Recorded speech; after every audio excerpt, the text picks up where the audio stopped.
Professor Indu holds the position of an associate professor in the remote sensing division of the Civil Engineering Department at IIT Bombay. Additionally, she is affiliated as a faculty member with the Interdisciplinary Center for Climate Studies at IIT Bombay. Her research group is dedicated to exploring the applications of microwave remote sensing in the fields of hydrology and meteorology. She takes a proactive role in leading various India-centric projects supported by organizations such as the Ministry of Earth Sciences, DST, and SERB. Indu please share with us how you use AI in agriculture. Thank you so much for the nice introduction. I was looking for who was speaking, then I realized that it's recorded. So I have got the humongous task of keeping you awake post-lunch. Okay? So what we'll do is, instead of me talking like a radio, in between I'll pause and ask you questions so that you can respond to me and I can make sure that you are awake. Alright? Okay? So, how many of you have heard of remote sensing? Show of hands. Remote sensing? Okay. Radars? Show of hands. Okay, very good. And of course, AI, I don't have to ask you because you have been listening to so many eminent speakers. So, what I'll do is, I'll try to take you through the journey of how we ended up deciding to use AI for a small problem pertaining to agriculture. Okay?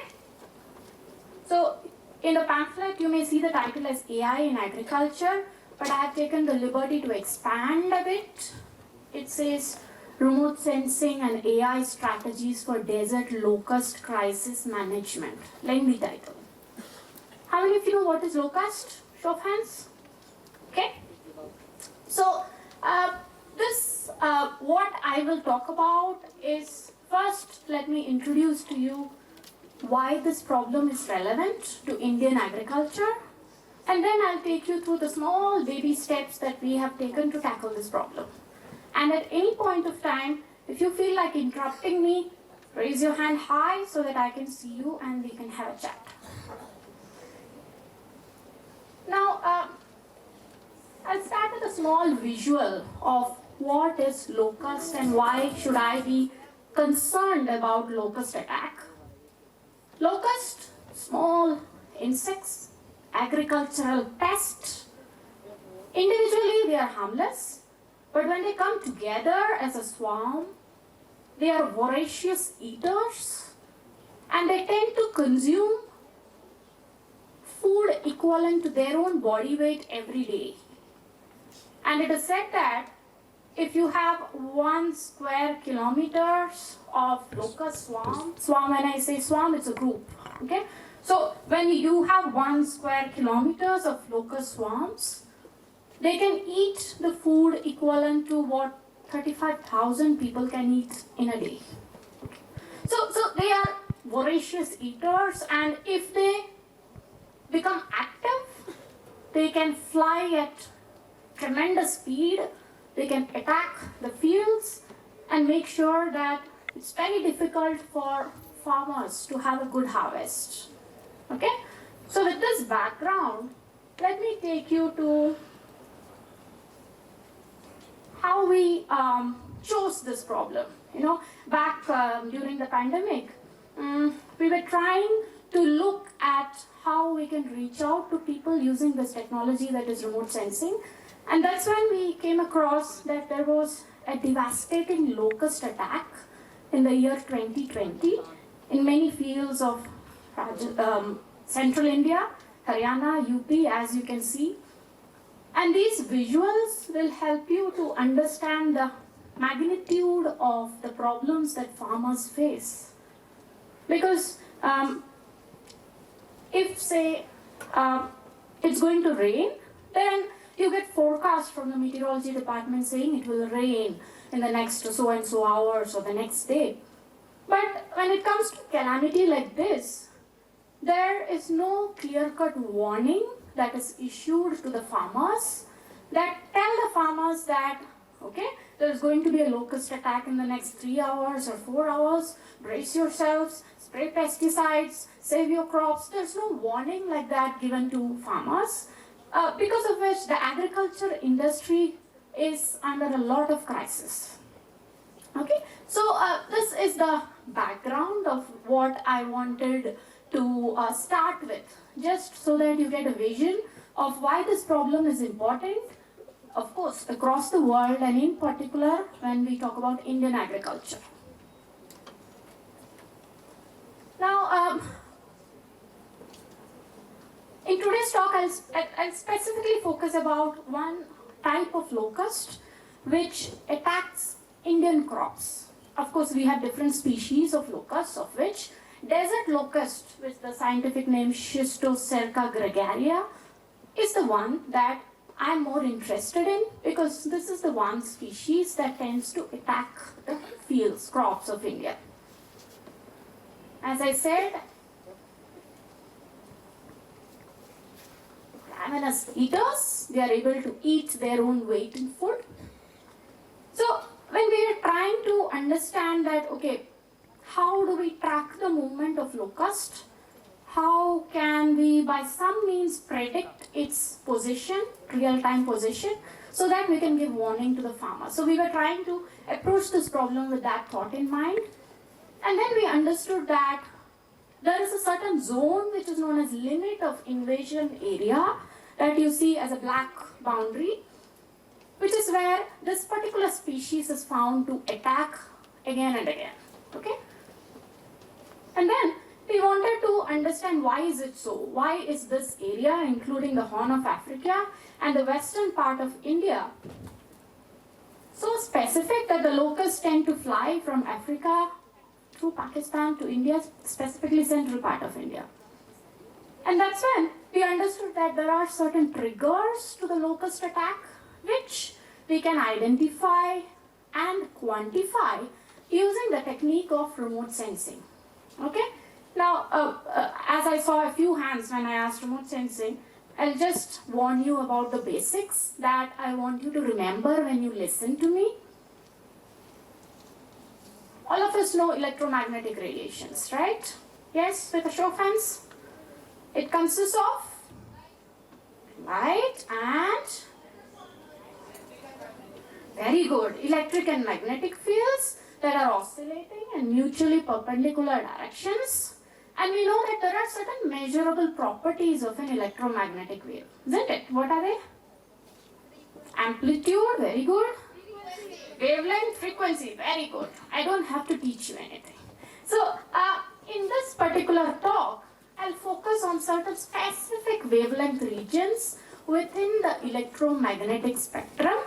You might have learned in your classes that wavelengths can be arranged in the order of increasing or decreasing wavelengths or frequencies. We call it electromagnetic spectrum. And in this talk, I'm more concerned about the long wavelength radiations, that is microwaves and radio waves. Plus, I'll talk about a little bit infrared and visible. For example, you see me because there is electromagnetic radiation in this room, specifically in the visible region, isn't it? So, keeping this in the background, let me try to show you a small graphics of how can I detect and predict the swarm of locusts using remote sensing. And when I say remote sensing, imagine I'm trying to understand about the problem, the phenomenon, without being in physical contact with it. Okay? Like a camera, I'm trying to capture, say, from the stage your image, photograph, without touching you and saying who is who. Just like that, we have sensors on board drones, on board satellites, on board aircrafts that try to send electromagnetic radiation through the atmosphere to study about what happens in the atmosphere. Okay? So, our main aim is, why is the Horn of Africa plus Indian region more prominent to these locust attacks? That is one. And is there a way for us to monitor the habitat Okay, where do they live? Okay, what are the right conditions for it to multiply? Okay, so with these in mind, we first wanted to understand about Doppler weather radars. Okay, how many of you have heard of Doppler weather radars? No hands. Okay. Very good, you know Doppler shift. Okay, so if you see the small arrow, it is like a golf ball. Okay, the figure is not to scale. It is like a golf ball atop a tower. We call it Doppler weather radar because it is a kind of radar that tries to scan the atmosphere horizontally. Okay? Sorry? Very good. You're absolutely correct. It can't go beyond a particular range because if I am a radar, I can scan only up to say 500 kilometers in all directions. Okay? Because of the curvature of the earth, the beam starts bending. It can't cover the whole of India. One radar cannot cover the whole of India. So, what I'll do is I'll try to show you a small visual on what these are so that you understand how we have used this to attack this specific problem. Now, when you are in a room, there is no light, a power cut, it's dark, and you are trying to find out your way in the room, and you hear some noise, somewhere. So automatically, what happens is your head will turn so that your ears are pointing in the direction where the noise is coming from.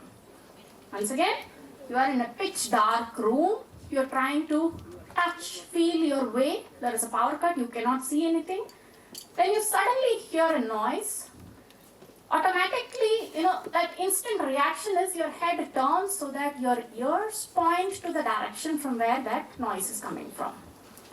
Now, I want you to think of radars like apertures, very much what we have in our ears, because they can rotate 360 degree in space at different elevations to collect information. Once again, I want you to think of a radar antenna like analogous to your ears, which can rotate 360 degrees and collect information. And how do they collect information? They send electromagnetic radiations. As you rightly pointed out, it cannot be effective beyond a particular range. Okay? So there are different technical specifications that allow it to work or give good results only up to a certain radius if the radar is at the center. Okay? Now, again, just to let you know what happens inside the electronic circuitry. This is a typical radar you have in Australia, by the way. Every country has a radar network. Australia has it, US has it, India also has it. So inside the dome, the golf ball that I showed you earlier, inside that is a small antenna that goes on sending electromagnetic radiation at a particular wavelength. I will specify that wavelength as microwaves. It hits a particular target. Some echo comes back to the antenna. The antenna receives it. It is sent to the unit where it is converted in the form of some image. Just like how we take your photographs. Okay? Electromagnetic rays in the visible region. It hits you as a target. Some amount of it comes back through the camera lens, gets registered to give us an image. Similarly, you can have radars that can scan up to a particular range, okay, 360 degrees, and it can scan at different angles. It's not like it's going to scan at 0 degrees, no. It can scan at 1 degree, 3 degree, 10 degree, 12 degree. So there are different elevations in which each scan can be completed. And what do you think Doppler weather radar measures? Very good. It measures the time taken to travel from from where to where? What is it that hits the wavelength?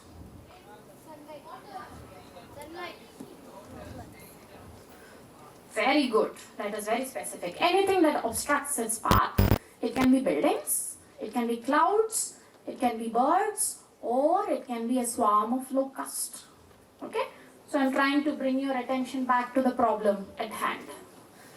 Now, Doppler weather radars of India, we have many radars located strategically at different states. Mostly you will find that they are located along the coastline because they help us to track cyclones. Okay, cyclone warning is issued by the India Meteorology Department, IMD, abbreviated as. They are the custodians of the instrument plus the data. So you have images like this. I won't get into the details, but let me try to tell you that these data are very heavy. As in, if you take the data of a single day, it's going to be 1 gigabyte. Okay? A single day. Imagine how many petabytes of data is it going to collect for one whole year? You know, it belongs under the category of big data. How many of you have heard big data? Of course, thanks. So these data are very heavy and it's very difficult for us to pull out patterns out of this data. Okay? Now I'm using the word patterns because when we first got this data, we were really not sure what method should we use so that we infer useful information from it. And then we decided that AI can help us here because it can quickly churn in and pull out the useful information or echo to us than any conventional method will do. Okay? So, quick recap till now. I started by introducing the problem at hand, that is locust attack damaging agriculture. And the second point I mentioned was few basics on electromagnetic waves. And then I told you that a particular wave of certain wavelength in the microwave and radio wave region can be used by some instruments which are known as radars. Okay? And there are many radars. Radars can be mounted on the satellites that can scan the atmosphere vertically. I can mount it on drones that can scan vertically. I can have radars on a tower like a Doppler weather radars that can scan the atmosphere horizontally. Okay? Right. Coming back.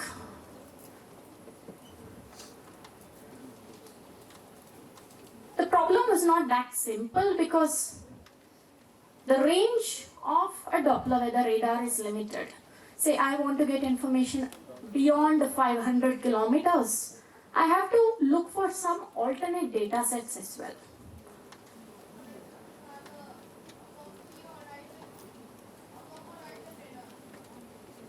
Usually radars are installed at a higher elevation above horizon so that the high-rise buildings do not create an obstruction to the wavelengths.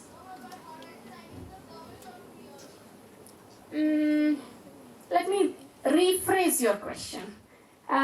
Curvature of the earth will exist whenever you look at larger regions.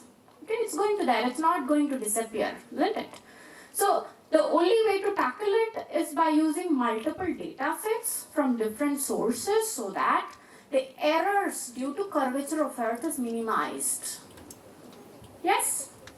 Okay?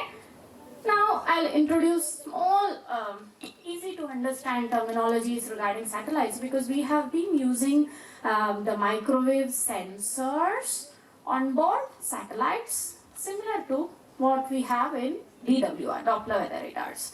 By the way, have you seen that, have you seen in between policemen using a small mobile-like device? Maybe I was a bit unclear. What I meant was, say somebody is over speeding at a junction. I'm looking for one specific word. Very close. Do you think they use some kind of radars to understand overspeeding of vehicles? You should look more closely at intersections, maybe at the beginning or end of a month, where you see many people overspeeding, and then the police have a device, okay, that uses more or less the same principle, that measures the time. We know the velocity at which the waves move, at the speed of light. Yes, so you know time, you know speed of light, you can compute distance. So coming back, when I say satellites, see a normal domestic flight, it flies how high in the atmosphere? Very good. When I talk about satellites, I'm talking about say 500 kilometers or more. If a normal domestic flight is say around 18 or 20 kilometers, somewhere in the troposphere, I'm talking, very good, I'm talking about the exosphere, 500 or 600 kilometers above the surface of the earth, and it is having these microwave sensors. It is trying to send in wavelengths that will pass all the way through the atmosphere, hit the target, come back, and whatever echo is coming back is it's trying to register and create an image. By image I mean big data. Okay, they are all part of big data. Okay, now a small visual so that you and me are on the same page.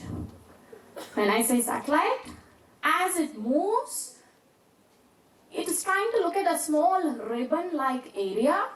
It is trying to sense that particular area, get information, and it gives images in small ribbon-like areas, because in one go it cannot cover the entire Earth, isn't it? And Earth itself is rotating. So, in effect, as time passes, the satellite tries to cover these areas on the rotating Earth, which are then stitched together for you to get a continuous image. For example, when you open, yes, you don't see gaps in images, do you? When you open Google Earth? Because there are images coming in from many satellites that are stitched together. I'm using a casual word. It actually has a name, mosaicing, but it is stitched together so that you have a continuous image. Moving on.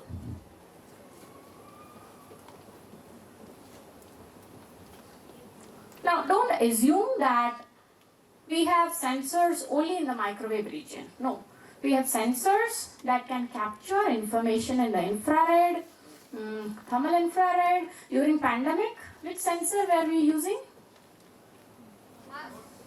To see if you have fever or not. During pandemic? Thermal infrared, right? So it's like looking at the earth with different colored glasses. The only difference is you not only see difference in color, but you see difference in the scattered radiation, echo. Okay? So I wanted to show you how difficult it is to work with this data. I've cut the audio purposefully. So say at every rotation, the satellite is capturing images. Whatever small squares you see, assume it is one image. It takes some time for the satellite to cover the whole Earth. And then the fun thing is these data, which are petabytes in size, are stored and made available to the common public, which means all these data from certain specific satellites are free for use for you and me. We can directly create a login account and access the data which is coming from these storage units. Okay? But again, these data are very heavy. Yes, please.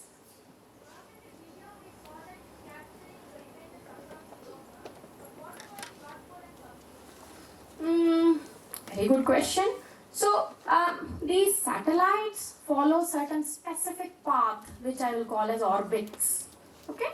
We have certain orbits known as geostationary orbits that allows you and me to watch television. We have certain orbits that cover the North Pole and South Pole, known as polar orbits. So those satellites in polar orbits we call polar orbiting satellites. So the path in which we can have launch a satellite, we have different paths, and the paths are selected based on the application. Say I want to study about agriculture, which means I need to choose a sensor which can work even when there is monsoon. Okay, in the news channel, I'm sure I will urge you to listen towards the end when you see the weather being explained. You see an image on screen where India is there. You have a white boundary of India, and you have certain patches of clouds. Okay, you are not able to see through the cloud, but you see clouds as patches, isn't it? Those are infrared images.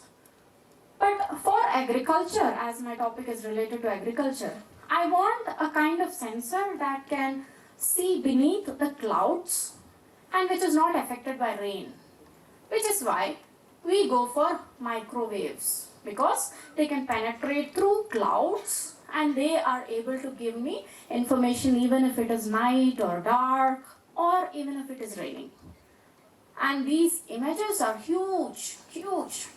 So if I use, say, a supercomputing facility to pull out information from these images, I have to rely on techniques like AI, which recognizes pattern. By pattern, I mean whatever is the application I am using AI for, pulls it and gives it to me within a fraction of a second. If I run it in my laptop, it's going to run, the code is going to run for hours and days together, and even my laptop may hang. Okay, so I need a very good computational facility so that I get information quickly in a matter of minutes. Because for the problem that I described, if a desert locust is flying, a swarm, a group of locusts are flying, and it's planning to attack a certain field in Haryana, at least the farmers should be intimated ahead of time. You don't tell them after the attack has happened. You need to inform them, say, 3 to 4 hours ahead so that they can take some precautionary measures. Okay? So, in this context, remember, I am not covering this part where we have unmanned aerial vehicles, drones. These are just moving platforms on which you can have sensors, whether it be satellite or a drone. Okay, so imagine I have these data sets and now I'm trying to use AI to tackle the problem, that is to track the movement of locust swarms. Okay, now when you look at a lot of literature or studies that have been conducted, you will find that these are related to changes in temperature, pressure, wind, soil moisture, okay, vegetation. There are many variables that trigger the multiplication of locusts, because as I said, individually they are harmless, but when they come together as a swarm, they become dangerous and they start to fly at unimaginable speeds, attacking the crops. Okay, so studies suggest that there are some important variables that we can use as a proxy to understand where locusts will fly next. Okay, it can be precipitation, rainfall, because you need a certain type of soil for the locust to mature, the egg to mature, for it to multiply and for it to be gregarious, dangerous, okay, for it to move together as a swarm.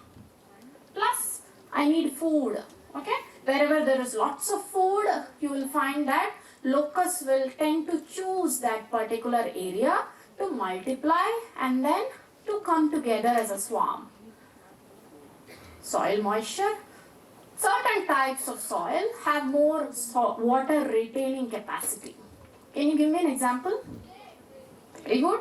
What kind of soil you find in Bangalore? Contradictory answers. Black or red? It has high retaining capacity? Not much. So, I'm talking about soils which have high water retention capacity where there is wind, because unlike birds, locusts are pests. Their size is very small, so most of the time the winds carry them. Okay, it doesn't mean that they don't have a mind of their own. They do.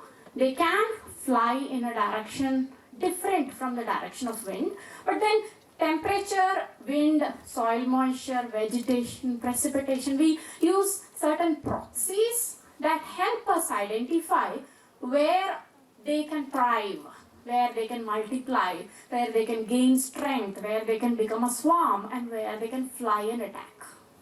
Okay? Now, all these variables you can get from satellites using infrared sensors, visible sensors, microwave sensors. Okay? So, without going into the technical jargon, for this particular problem, we have used certain specific data sets. Okay? But first we need to identify what is the area, study region.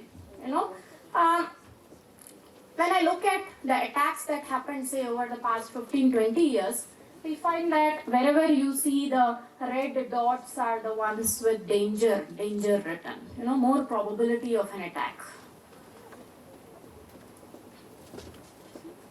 And there is, have you heard of Food and Agriculture Organization by the United Nations, they tend to give out summary of attacks that has happened for the past, say, decades. So I want you to focus on wherever there is a red circle, because those are the regions where the attack has happened more often, and the radius or the diameter indicates the extent of attack. Small red dot means only small areas are affected. Large red dots means large areas are affected. So if you see, I have just drawn a box over the western and central part of India. Okay, and these small dots you see are locations where they have been found. Okay, so you will find that as years go by, it may be small, but it stops at 2022 from 1986. So with each passing year, you can find that the size of red circles over western and central part of India are more and more frequent and more larger. Okay, which means this is a problem that requires attention. So what we did is we tried to look at which are all the locations where we find Doppler weather radars that has coverage over this region. Okay, and we pitched it to the Ministry of Earth Science, and we said this is a very important problem. If you help us, we can help you using AI to track the movement of locusts and to predict where they will attack next. Okay, so what we did is we picked up certain location data with those proxy variables. When I say proxy variables, what are they? Precipitation, temperature, vegetation, soil. Very good, you are awake. So we have picked these specific locations, collected those proxy variable information from the different sources, and the data we tabulated. It's a very not so pretty looking table, but then we have lots and lots of rows. The ultimate data is going to look like this. Now comes the final linking part, that is machine learning. Now, as I said, the problem we have at hand is that of a big data. Data is huge. It increases with every passing day because satellites don't stop tracking. Every time they are tracking today, you get the data after a few hours, tomorrow you get data again. So where does all this data go, and how can you infer useful information from them? So that is what I'm coming at now. So what we did is using certain locations where we know that attack has continuously happened, we try to create a buffer zone. Now, again, I'm going to compress the technical jargon a bit. The entire data set, and we have divided into some part of it as training, some part testing, some part validation. And then we used certain specific algorithms to see whether it is able to correctly give me the locations where locust attacks may happen. I'm not using the word has happened, I'm using the word may happen based on optimum soil moisture, optimum vegetation for it to thrive, optimum wind velocity for it to fly, optimum pressure. Okay, so all these proxy variables we used. The idea is desert locust, when it comes to their attack over India, they have a very, I would say, significant history with changing climate. Okay, more the cyclones, more the rainfall, more the probability that such attacks are going to happen in the immediate future. So our ultimate aim is to come up with an algorithm or a toolkit that can inform the farmers that take care of your fields. In the next 4 hours, locusts are going to come and attack. Okay? So I'm emphasizing on the time here because the sensors take some time to capture the data. We take some time to analyze the data. Machine learning takes some time to interpret patterns out of the data. And finally, we have to make the output as something that is easily understandable by farmers, by the common public. Okay? You don't give algorithms or jargons. You have to say that, rush, save your field in the next so and so hours. So time is very important here. And through this work, which is still ongoing, I'll just show you what we achieved so far in this. I want you to focus on this small red patch here, which is a swarm of locusts, and I'm focusing on the centroid. Okay? So we are able to track at what velocity the locust bunch, swarm is moving. Okay? Here what you see is the legend will read it as reflectivity. It is nothing but the power. Okay? As I said, Doppler weather radar sends electromagnetic waves. It hits the locust. I'm going to be specific to locust here. Small part of power gets reflected back, yes.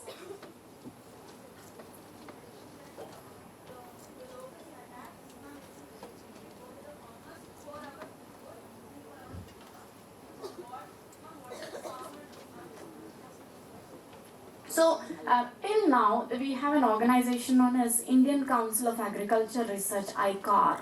Okay, so after the attack, they try to spray pesticides so that the locust dies off, but unfortunately the crops also get affected. Or they try to shoo them away, okay, manually, so that they fly off and they don't damage the crops.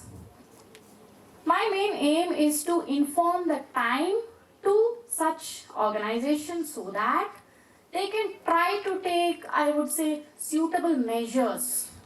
Now, what I consider suitable measure might be different from what the authorities think. But the aim is to save the crops.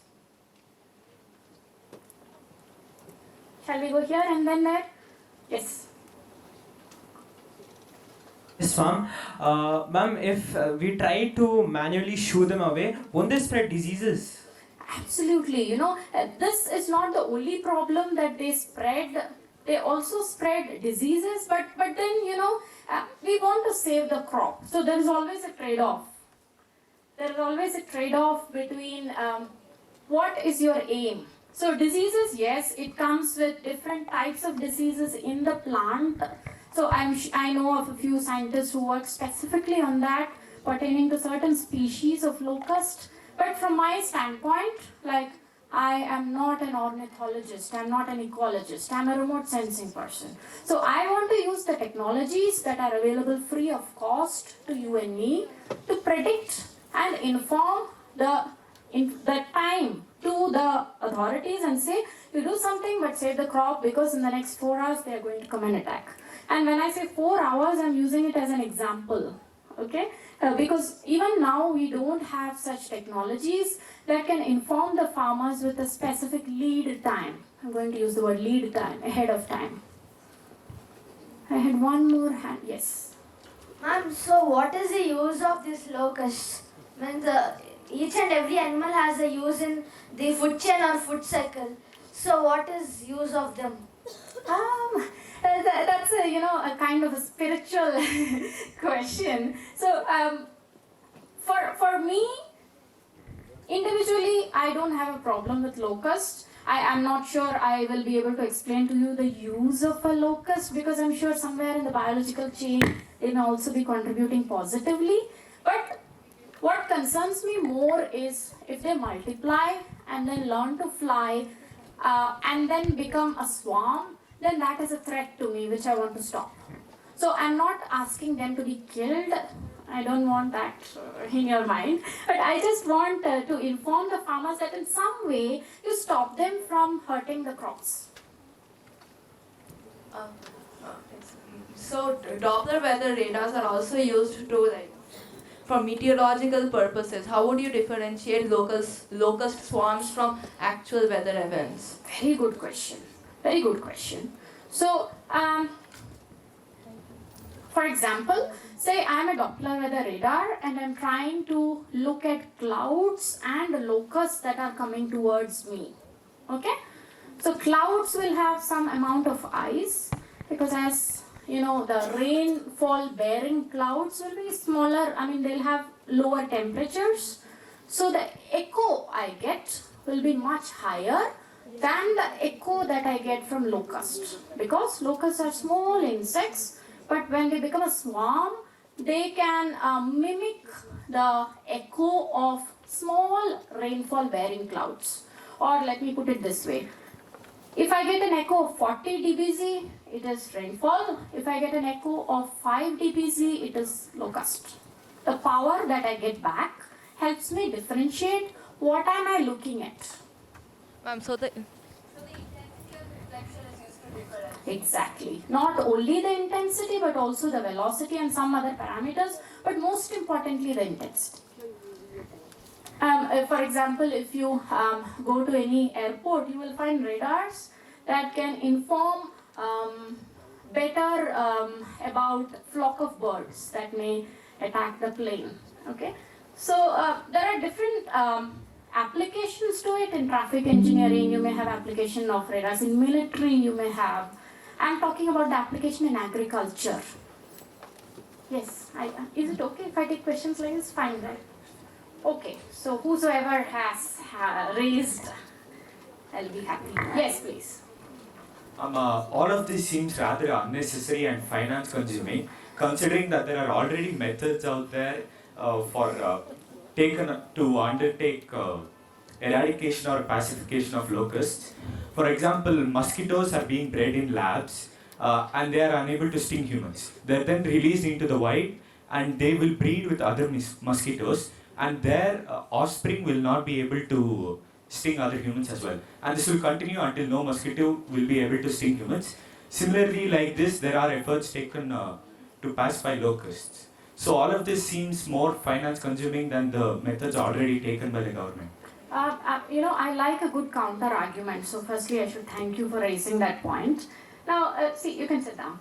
See, my idea is already the government has installed radars to study about meteorology, precipitation. So whatever I learn about birds or locusts is something additional, plus that I get out of it. So I'm not installing or spending money on a radar just to study locusts, but whatever the government has already installed, I'm trying to use it for an alternative application. Do I answer your question? individually it may affect the crops, ma'am, but in group as a swarm, it may affect humans also, ma'am. Absolutely, that's what I said, that it may affect humans and the crops, but then it doesn't sting like a bee. It is a nuisance, but it doesn't sting like a bee where it causes death. And the funny thing is, there are people who go to the site, actual site, to collect the samples and small tubes, just to understand more about the species, and they change their physiology with conditions. So they may be of a certain length, they may become even more longer in the coming years. So there are field scientists who go to the site after the attack to collect these small samples and then test it in the lab. That is of course a different entomology, we call it entomology. Yes, I saw one more raised hand. Yes. Oh, you are the boss. Yes, that was my last slide. Of course, I had one more slide, but maybe after.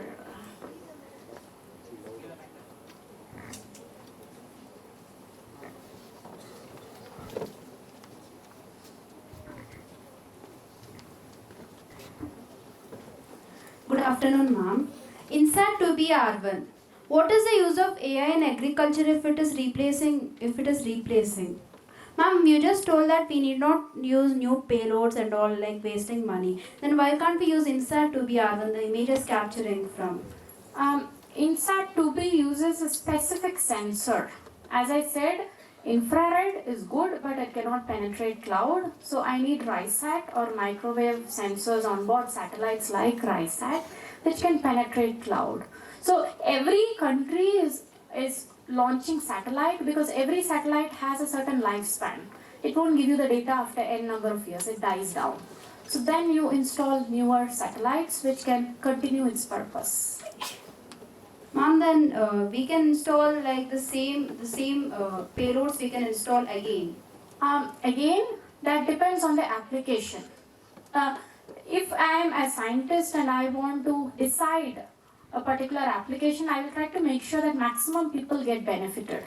I won't focus just on one application. I'll make sure that the payload is designed in such a way that it caters to the needs of multiple scientists. Yes, ma'am.